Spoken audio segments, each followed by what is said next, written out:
Hello everyone, good evening. I'm Purnima from Fertility Dost and today we have Dr. Vasundhara Jagannathan with us. Today we are going to talk about very interesting topic, that is hacks for IVF cycle. And for this interesting topic we have very known doctor with us. Good evening doctor and welcome to our platform. Very good evening. It's my privilege to be part of Ferti Dost and interact with all of you. It's my pleasure. Thank you so much. Thank you, ma'am. And let me tell you something about Dr. Vasundhara. Dr. Vasundhara is a senior fertility consultant and clinical head with OSS Fertility Chennai. She has done her MBBS from Jawaharlal Nehru Medical College. She is a gold medalist in DGO from Sri Ramachandran Medical College, Chennai. She is also a DNB from Apollo Hospital, Chennai. I think there are lot many degrees, lot many things about you. But yes, I would like to add one more thing in this that she has done diploma in reproductive medicine Germany. She has also done FOGSI recognized training in laparoscopy and infertility from PG Paul's Hospital, Kochi. And ma'am, this latest techniques and this hacks about the IVF success, I think whole lot of your medical achievement says more than words here. So let's begin with the session. And yes, as the topic suggests, hack for IVF success. एक बार IVF fail होने के बाद बहुत सारी बातें दिमाग में आती हैं. We just thought about कि क्या गलत हो गया, what went wrong, and yes, more importantly, how we can increase the chances of our success in coming cycle. So let's start with the session, and ma'am, please throw some light about this, that how we can make our coming IVF cycle more successful. First of all, I would say since the time IVF began and the first baby was born in 1978 and we are in 2021 now, the technology, the success rates in terms of clinical parameters, the laboratory has evolved time and bounds. So we only have seen major technological advancements, the improved success rates, over the years, and over 6 million babies have gone through this technology. But still, it is quite disappointing that we are not able to offer 100% success rate to any of the couples who approach us because of varied reasons. Even sometimes they have excellent quality embryos, and we don't know as to why this embryo failed to implant in such a patient. However, in certain group of patients, like, we know that there is a background problem, like, severe endometriosis, they have poor ovarian reserve, they have advanced maternal age, thereby her ovarian reserve has come down, and we know that these are patients who will be having poor prognosis in terms of achieving live birth. So we will be able to counsel those individuals adequately prior as to what will be their chances of achieving a live birth. But however, in a certain percentage of population where we have recurrent implantation failure, that means that we have excellent morphologically excellent quality embryos. The patient doesn't have any significant comorbidities, like her uterus is perfectly normal. These are couples probably with unexplained infertility. They had failed IUI cycles and they have come to an IVF having a better chance and better hope, and then they fail to implant, and it's quite disturbing for them and as a clinician for us too, as to what is happening, why this particular woman did not conceive. So many things have changed, and for that, I must mention there is, something called as time-lapse embryoscope in the laboratory forefront, which has been there for a few years now. So I just wanted to tell you what does actually. So when we, do the egg retrieval, we do an assessment as to what is the quality of the eggs under the microscope, And then as the indication goes, whether it is an IVF or an XC, we would, go ahead with that process. And once the fertilization is achieved, we want everybody to have a blastocyst transfer. That means we want to culture these embryos up to a stage of day 5 or day 6 before we put it back in the woman's uterus, because that is the ideal stage wherein the embryo and the uterus is in synchrony. So any embryo which grows to day 5 or day 6 is better receptive for the uterus to accept and proceed as a pregnancy compared to a cleavage stage embryos.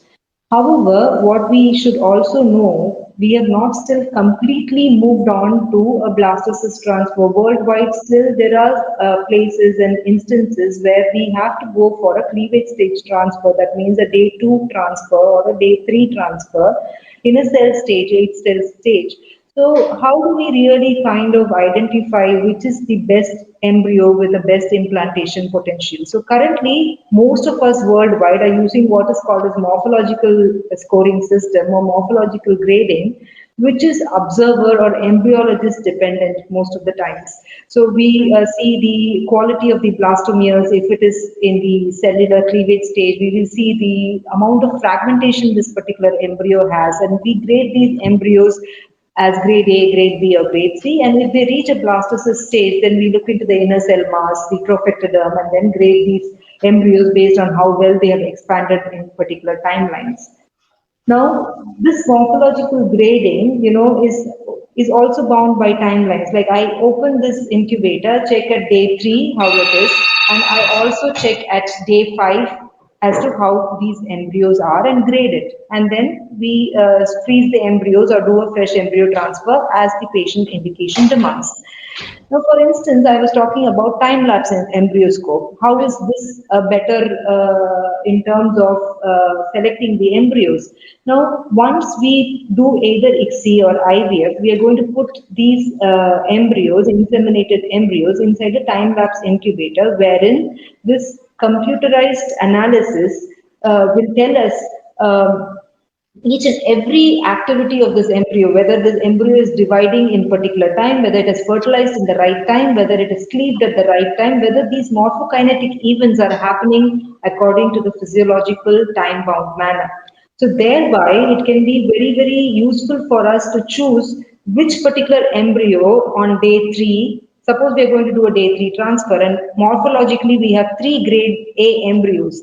And sometimes what happens is one of these embryos would have skipped the timelines but still would have reached a grade A stage, 8 cell stage. But the other embryo would have behaved normally. Like, for example, at 70 hours, it would have undergone certain cleavage process. At 120 hours, it has to undergo certain changes. So how do we identify this? So the computerized analysis will be able to morphokinetically tell us each and every moment as to what is happening in that particular embryo. Thereby, I can choose the correct embryo and correct morphokinetic embryo for implantation. So that gives me one edge when I use the time lapse. Also, when it goes to a blastocyst stage, and in patients where there is recurrent implantation failure or recurrent pregnancy loss, where we are planning, for example, an advanced procedure like PGS, pre-implantation genetic screening, where we want to biopsy these embryo and send it for testing. So how do I decide? Like, I have morphologically 5 embryos, which is very good AB quality, and I have 5 embryos in the time lapse incubator. I can easily decide which one has, correctly formed at particular hours. This is cleaved at this particular hour. I can choose the best embryo for biopsy. Thereby, I don't subject multiple embryos for biopsy. And that can tremendously decrease the cost of the patient, reduce the number of embryos biopsied for testing.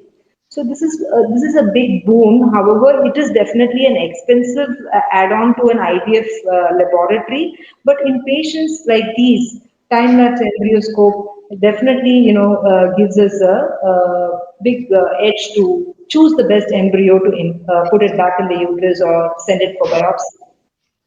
So, So ma'am, this what you suggest that n number of embryos, like patient produced some six number of embryos. So you put all these six embryos for time lapse grading.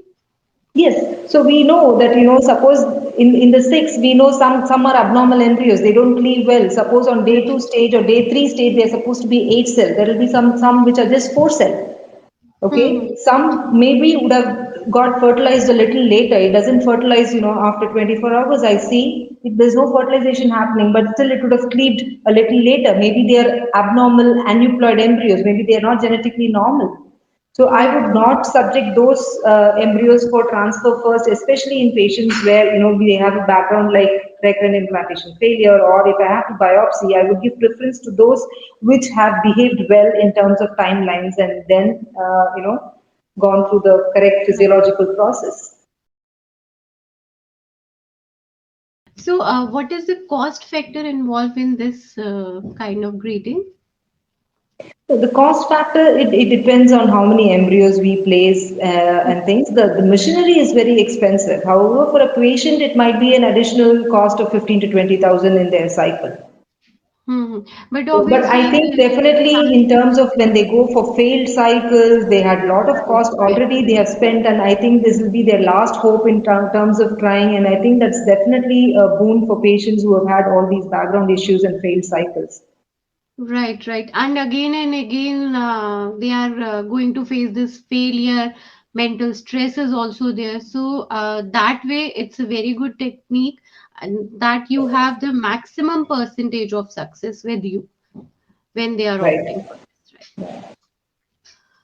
So, I think the whole lot of viewers who must be watching our live session, this is the latest technique, and yes, you can absolutely inculcate this technique in your treatment if you are going further with your IVF cycle in the coming months. So, thank you so much, Dr. Vasundhara. Thank you for your valuable time, and yes, new terms new technologies सब कुछ आते रहते हैं but yes उनके बारे में इतने अच्छे से बता पाना सबको समझा पाना that is what we really need and you explained few things few technologies that I'm sure that these things are going to help our viewers to plan their motherhood journey. So thank you, ma'am. Thank you so much for joining. Thank you so much. I wish all the very best for all the couples who are viewing, and let 2020 be, all your dreams come true in 2021. Thank Thank you you. so much, Fertidos, for hosting me today. Thank you. Thank you.